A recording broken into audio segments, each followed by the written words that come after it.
Hi అండి, అందరికీ good morning. బాగున్నారా? అందరు బాగుండాలి, అందులో నేను ఉండాలి.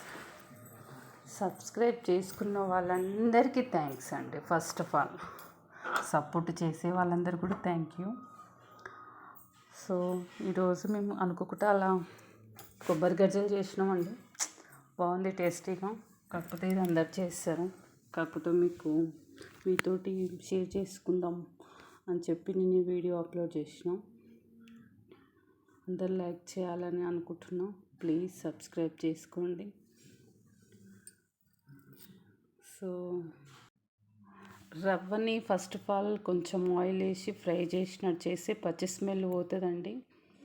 ఎందుకు అంటే ఆ రవ్వ అనేది కొంచెం స్మెల్ అంటే పచ్చి పచ్చిగా అనిపిస్తుంది. దాన్ని కొంచెం ఫ్రై చేస్తే కొబ్బరి, యాలకులు, సోంపు ఇవన్నీ మిక్స్ చేసి బాగుంటుంది. కలిపి దాంట్లో పెట్టేస్తే మైదాపిండితోటి చేయాలండి.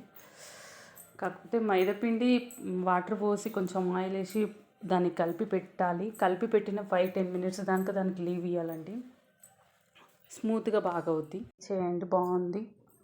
ఆయిల్ తీసినాక ఇది ఆయిల్లో ఫ్రై చేస్తాం కదండి. ఆయిల్లో ఫ్రై చేసినాక ఈ గజ్జలను ఏం చేయాలంటే కొంచెం పేపర్ మీద పోయి అవన్నీ ఇప్పుడు తీస్తున్నవే నన్ను వేసినాక అవి ఆడేస్తే కదా అప్పుడు తీయాలి.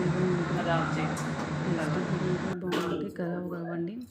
ప్యాన్ వేసి ఒకటికి టచ్ కాకుండా పెట్టాలి. ట్రై చేయండి. బాయ్.